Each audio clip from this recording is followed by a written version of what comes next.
Bonjour, nous sommes le jeudi 29, il me semble le 29 janvier 2016 et il est midi et j'ai quelques textes, quelques sujets à traiter dans l'heure qui vient et qui se répartiront en plusieurs vidéos, bien entendu. Alors, je voudrais commencer par un sujet extrêmement sensible qui est celui de la psychologie féminine. Alors, certains me diront, mais vous n'êtes pas une femme, donc vous ne connaissez pas la psychologie féminine. Alors écoutez, évitons ce genre d'argument qui n'a aucune espèce de valeur, parce que moi, j'ai une épistémologie qui me dit au contraire que on ne perçoit globalement une population que de l'extérieur, donc on nous évitera ce genre de propos, une perception de l'extérieur, et donc nous avons instinctivement une approche statistique du groupe en question. Je le dis d'autant plus que moi-même je suis d'origine juive, et que nous savons quel regard le monde extérieur porte sur les juifs, et je dis qu'il n'y a pas forcément que des erreurs et des aberrations dans ce qui est dit sur les juifs, comme sur tout autre sujet d'ailleurs. Alors, je crois qu'il y a une bulle en ce qui concerne une espèce de prophétisme féministe dont j'ai déjà parlé d'ailleurs à plusieurs reprises, et qui voudrait que l'avenir, que le XXIe siècle soit le siècle des femmes, etc. Je pense que c'est fondé sur une fascination, et la fascination c'est aussi une façon de percevoir globalement une population, mais toute population d'ailleurs, presque toutes les populations, font l'objet par rapport à un groupe X ou Y de fascination. On pourrait faire une liste absolument sans fin de ces processus de fascination, de satellisation, qui font que, pour toutes sortes de raisons, tel groupe, par certains côtés, va fasciner tel autre groupe, etc. Et ça peut aller très loin. Je prends toujours l'exemple de la France, qui est un peuple qui fascine, qui a fasciné depuis plus de 1000 ans toute l'Europe, sans parler d'autres pays, comme l'Afrique ou l'Amérique ou l'Asie, et dont on a de ce fait emprunté un très grand nombre de mots français le fait d'emprunter des mots à une langue autre, c'est tout à fait significatif. Bien au-delà de la question des mots, ça renvoie, et c'est un hommage à la culture dont cette langue est l'emblème. Mais ce n'est pas de cela que je vais parler immédiatement. Je vais revenir sur la psychologie féminine et je vais parler de cette question de l'irresponsabilité féminine. Qu'est-ce que c'est que l'irresponsabilité? C'est le fait de ne pas se sentir responsable des conséquences de ses actes. Vous connaissez la fameuse expression de Georgina Dufoy à l'époque de l'affaire du sida, sur la responsable et pas coupable, il y a des choses de ce genre-là, mais ça je dis ça en passant. Mais plus généralement, je pense que si l'on étudie, comme je l'ai fait d'ailleurs, à une échelle qui n'est peut-être pas la plus convaincante, mais qui est quand même significative, à un moment donné, dans la relation que la femme a avec quelqu'un d'autre, avec autrui, cet autrui tend à disparaître au profit de son propre ressenti personnel. C'est-à-dire qu'à un moment donné, le cerveau, si on peut parler comme cela, le logiciel ne va plus considérer certaines données. Pour clarifier, pour simplifier le problème, on élimine certaines données, on dit ouais, ça, on n'en tient pas compte. Et c'est flagrant, on n'en tient pas compte. Les effets, on pourrait parler d'effets secondaires, ou de victimes collatérales. Voilà, bon, effectivement, j'ai une relation avec un monsieur, j'ai des problèmes personnels, par exemple, je sais pas, mon père est dans un état critique, etc. Bon, donc moi, ça me pèse, donc j'arrête, ou donc je ne donne pas suite, ou donc je sabote la relation. Donc par procrastination, etc.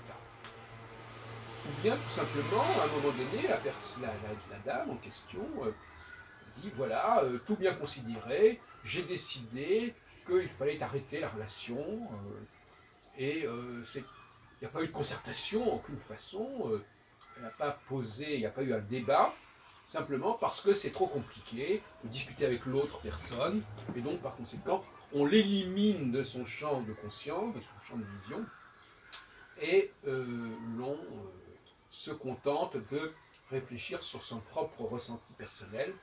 C'est assez amusant parce que je connais une personne comme ça qui a créé une structure qui s'appelle l'empathie, je crois dont le site s'appelle l'empathie, et qui ne fait pas du tout preuve d'empathie en réalité, parce que finalement, elle allume des hommes, et à un moment donné, elle se retire, ou elle reporte, ou je sais pas quoi, enfin, elle fait des choses qui vont nulle part, et à un moment donné, elle dit, ben moi, non, moi j'ai un problème ceci, j'ai un problème cela, et elle néglige totalement la prise en compte de ce qu'elle a provoqué, de ce qu'elle a déclenché chez l'autre. Alors moi je prends à témoin mes auditeurs, je leur dis, vérifiez autour de vous, et vérifiez aussi dans votre passé, dans votre relationnel, vous verrez que, effectivement, la notion d'allumeuse ne me paraît pas complètement aberrante, hein. Il y a une différence entre l'homme et la femme dans ce domaine-là. C'est quand même la femme, quelque part, qui allume l'homme par des propos qui peuvent être qui peuvent inviter à imaginer une relation, des mots qui sont pour le moins ambivalents, qu'on peut lire d'une façon ou d'une autre, mais qui finalement parfois sont extrêmement parlants, extrêmement directs. Et puis à un moment donné, ça, on fait avorter le système, le processus. Alors vous me direz, oui, mais alors à partir de quel moment, après tout, les gens ont le droit de se séparer. Les gens ont le droit de se séparer, mais il y a un certain seuil.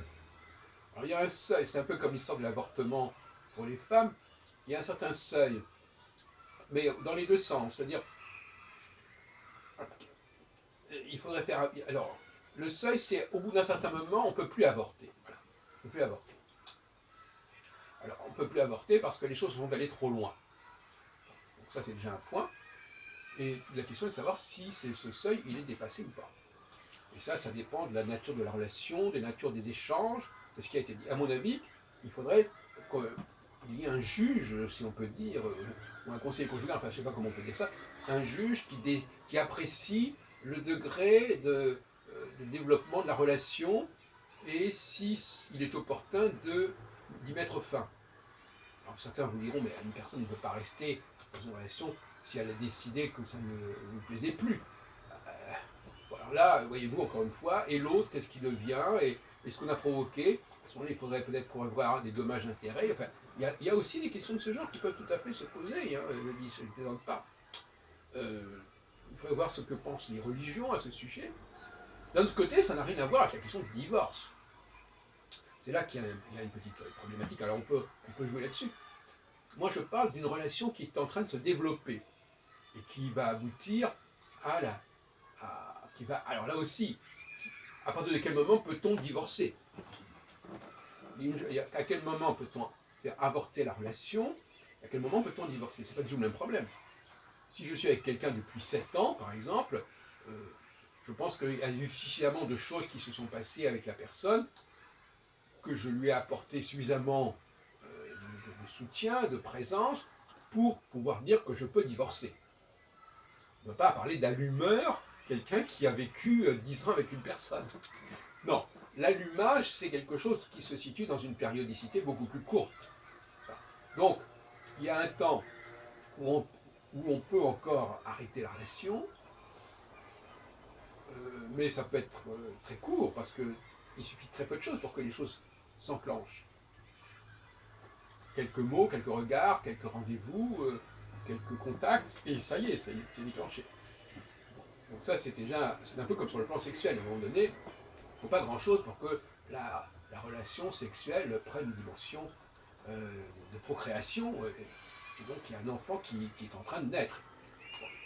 Bon. Le rapport amoureux peut être comparé quelque part à une procréation. C'est pour ça que j'emploie le mot avortement.